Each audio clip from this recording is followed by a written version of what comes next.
This episode is brought to you by Shopify. That's the sound of another sale on Shopify. The moment a business dream becomes reality.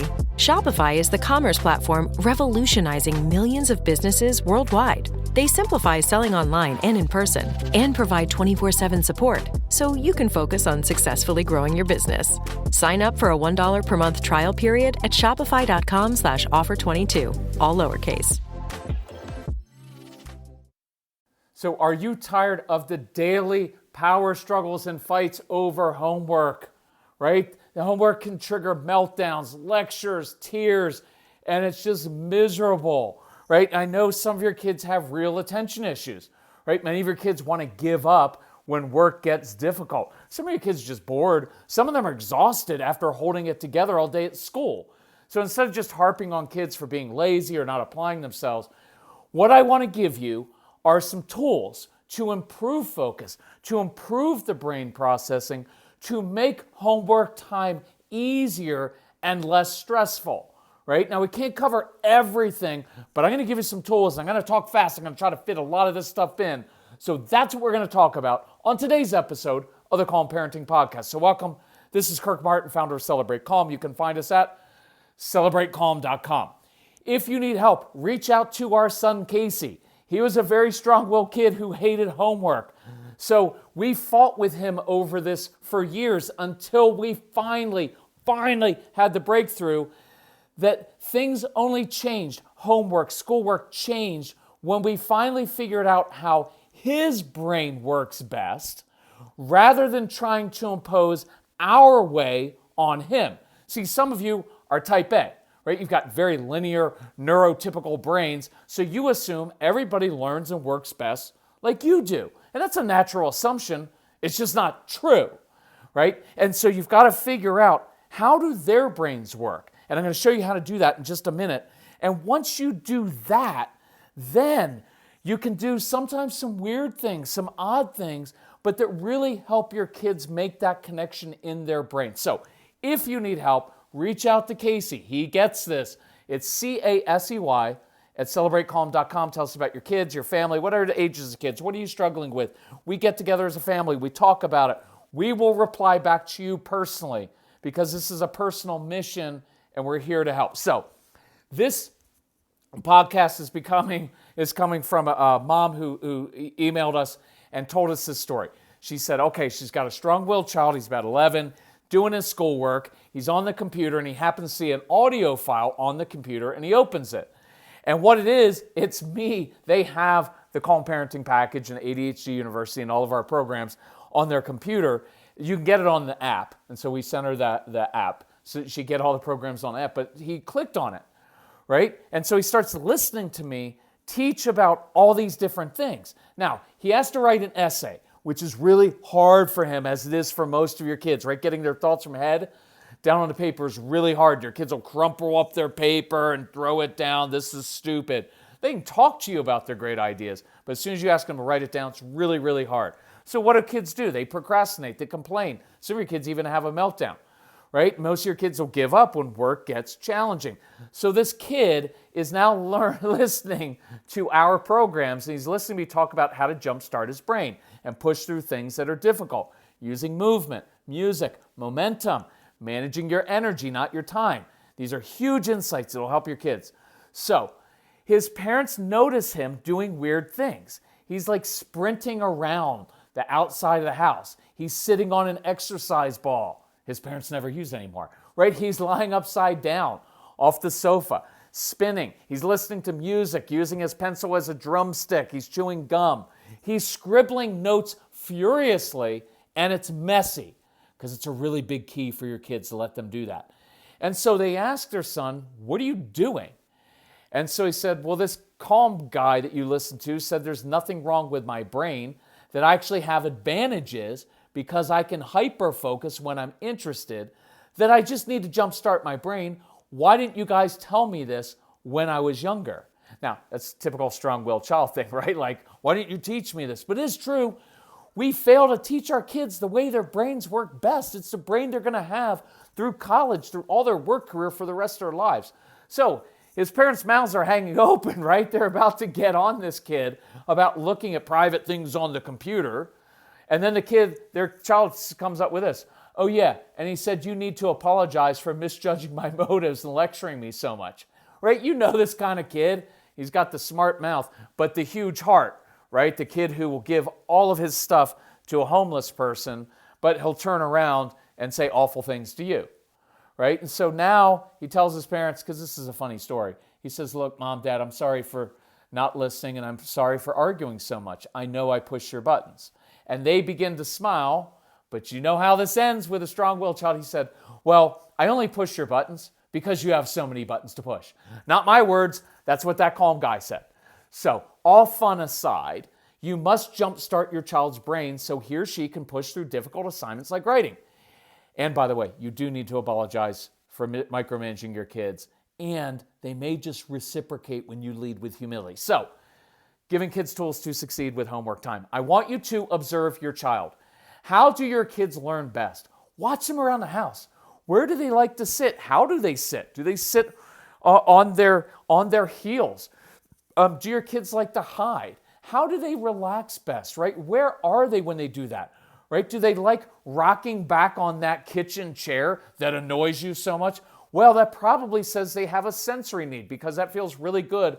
The pressure on their back feels good, and they have to balance on the chair so they don't tip backwards. What is that?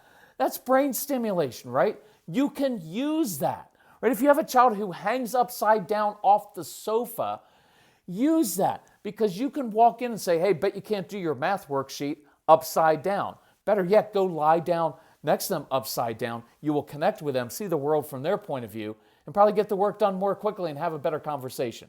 Right? Do you have a child who comes home from school and maybe hides under things, likes confined spaces? Perfect. So banish the homework table of death. That's what we call the kitchen table where spirits are crushed as we stand over as parents saying, you know, if you would just focus, you'd be done in 30 minutes instead of it taking 3 hours, right? Because that kills a kid's spirit, right? So instead, throw a blanket over the table. Now you just created a fort. Kids love forts. Let them do their schoolwork under the table. Now it's dark under there, so they need light. So hand them a flashlight. Why? Flashlights are fun. They're interesting. Or hand them some matches. That'll stimulate their brain. And by the way, they can eat the mac and cheese and chicken nuggets that fell off their plate from the night before. Mix it up. Do it differently. By the way, many of your kids are slower processors of information. It's how their brain works because they're also deeper processors of information, which also leads to them having trouble sleeping at times because it takes them a while to process everything. So I really want you to normalize that there's nothing wrong with doing work more slowly, right? Especially type A parents out there, right? Let's get this done, get this done. It's not the way their brain works, and you don't want to change their brain. You want to accentuate, you want to use their brain the way it's supposed to work. Otherwise, they will begin to internalize, well, I'm stupid. I'm slow, so I must be stupid. Not true at all, right? So much of this is just mindset. Many of you have kids who already feel like they're behind or they're stupid, right? They don't compare well to their siblings. So I want you to build their confidence, create successes, get them using their natural gifts and passions as much as possible. Encourage their curiosity. Discover what your kids are curious about, right? So I bet about a third of the phone consultations that I do with parents are parents of teenagers who ask this: how do I motivate my child? Whether he's 11 or 13, 14, 15, 16, 17, doesn't matter. How do I motivate my teenager to care about school? Well, it's not by lecturing them, right? They already know that they're supposed to care about school. You have to discover what they care about first and then link that to how school actually helps them get what they want, right? When you get them doing a mission, right, a larger mission, using their gifts, talents, and passions, working with another adult, because other adults can see great things inside your kids. They can hold your kids accountable in ways that you can't. And you already know this. Your kids are usually amazing for other people and horrible for you. So I use the mission and mentor approach to discover, right? That they have a natural gifting to be an architect, a veterinarian, IT person, a teacher, a psychologist, to help other kids, right? See, once they get a vision for how they can use their particular gifts and passions, now they have a reason to do schoolwork, not because mommy and daddy or teacher wants them to do it, because it means something to them. It's a means to an end, right? Many of you are like, well, you should just do your schoolwork because it's good to do schoolwork and feel good about. Look, they're very practical kids, right? So just tell them, okay? Like, hey, just get the degree. Do the work so that you can do the work that you love later, right? So here are some other tools. That's a really important one to find what they care about. Movement, critical. Let's work movement into the learning process because movement creates rhythm. Sitting on the exercise ball. Let your kids stand at the kitchen counter while they're listening to music. Experiment with intense music while they're eating a snack. Because the chewing, the rocking back and forth, the listening to music all create rhythm, which creates rhythm in their brain and helps them process better, right? And so instead of like, let's have a snack and then do schoolwork, no, let them eat a snack while they're doing it, chewing gum, fidgeting. It's all good for them. Review vocabulary words, math facts, flashcards, all that stuff, even deeper concepts, right? Even deeper concepts. Not while you're sitting down, standing over them, or sitting down, quizzing them, but do it while you're playing catch, kicking a soccer ball, right? Doing a hula hoop, right? Going for a walk, swinging. We did a lot of schoolwork. We taught kids how to read while they were swinging on a swing because they had to work hard to hold themselves up, and all that brain stimulation made it interesting. Jumping rope, right? If you've got a child who loves to spin because they have a vestibular need, spin with them and quiz them. And I guarantee they'll remember their vocabulary words while they're spinning. It's just going to irritate you, right? I talked about music. Develop music playlists for doing work, right? Movement and music are about creating rhythm to counter the lack of order in the brain. As I was working through some of this, you know what I was doing? I was listening to a live concert. Why live concert of this band? Because there's more energy to a live concert, and it's stimulating my brain and actually helped me concentrate better. So experiment with it, right? Create that obstacle course in the basement or the backyard so your sensory kids have to climb, crawl, slither under and over things. Create a climbing wall or things for them to pull, push. Shoveling mulch, doing yard work can be helpful, right? Doing schoolwork after intense exercise, really helpful because the brain is stimulated, endorphins are released, they're a little bit more relaxed. It focuses them. Casey used to get schoolwork done after he got off the ice. He played ice hockey. It's a very intense physical sport. So now he gets off, his face is all red, he's got the endorphins, right? He's eating, and he's doing his schoolwork then. Here's a weird idea. A lot of your kids will do their schoolwork better at a place that they enjoy going to, right? Gymnastics, the gym, at the dance class, martial arts place, at hockey practice. We did a lot of schoolwork at the hockey rink, right? With some of his friends. I did it in public. Do it in the car while you're driving. I have kids who think best when they're sitting in the car. So you pick your kids up from school, you bring them home, you get out of the SUV, they stay in the car listening to music. It's like their own little office. I have kids who do better schoolwork out in the dirt. Seriously, play with this, experiment with it.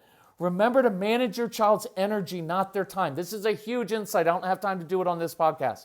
Huge insight. When you listen to the Calm Parenting program, you will find this out. You don't manage time. That's a neurotypical way of thinking.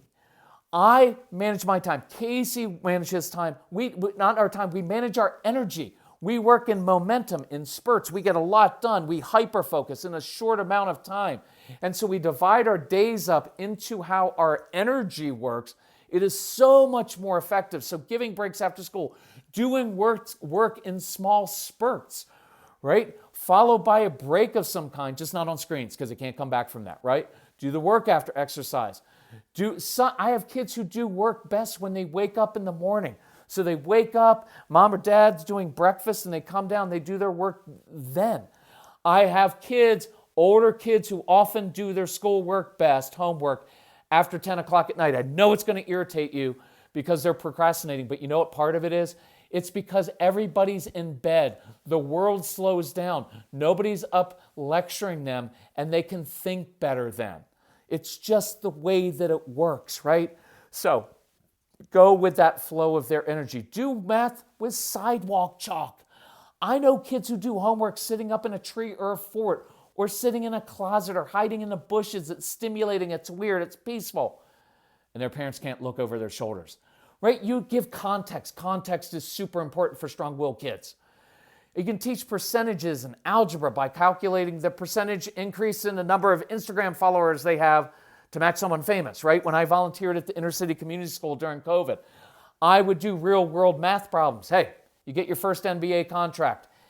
X percent goes to your agent, to taxes. How much do you have left over after you pay all those things? When I made it a story, stories are interesting. You remember stories. Stories and context are great teaching tools. Look, I know kids who do a lot of work outside, sit on a porch swing, on a rocking chair, so they can push off with their foot while they're reading. It can make a difference. Plus, they're in fresh air with birds chirping. Even if there's snow on the ground, some of your kids will go outside, shovel some snow, or make themselves their own little igloo where they can do school. Do it by stream. Do it on swings. Take a picnic outside. Just mix it up. Give you a couple more. Give your kids balls they can squeeze or toss in the air while studying.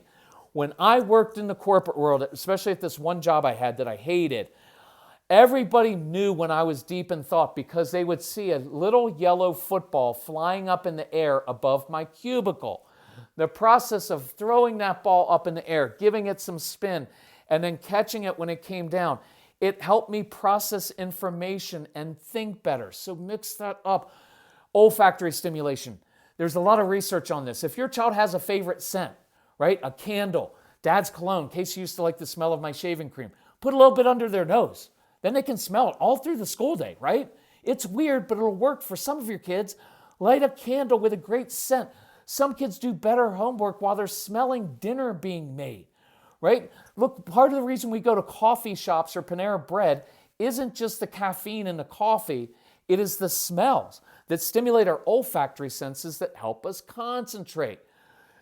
Remember to prime your kids for success, right? Yelling and telling them they're lazy, that they're not applying themselves, it just doesn't work. So control your own anxiety, and I bet we can make homework less of a power struggle. So what are you going to do differently tomorrow? What are you going to do this afternoon, tomorrow afternoon at homework time? Try some of these ideas. If you need help with this, I encourage you, go through the Calm Parenting program or the Get Everything program because we detail this. There's so many insights into how your child's brain works that help in everyday life, getting chores done, right? Reducing those power struggles and these things you can share with your child's teacher. You get the programs on an app, and we'll give the teacher access to this app so they can listen to this, so it can help them in the classroom. And we can stop a lot of these power struggles and help your child feel capable and confident. That's what we're after. Hey, thank you for being a great parent. Thanks for putting so much work into this.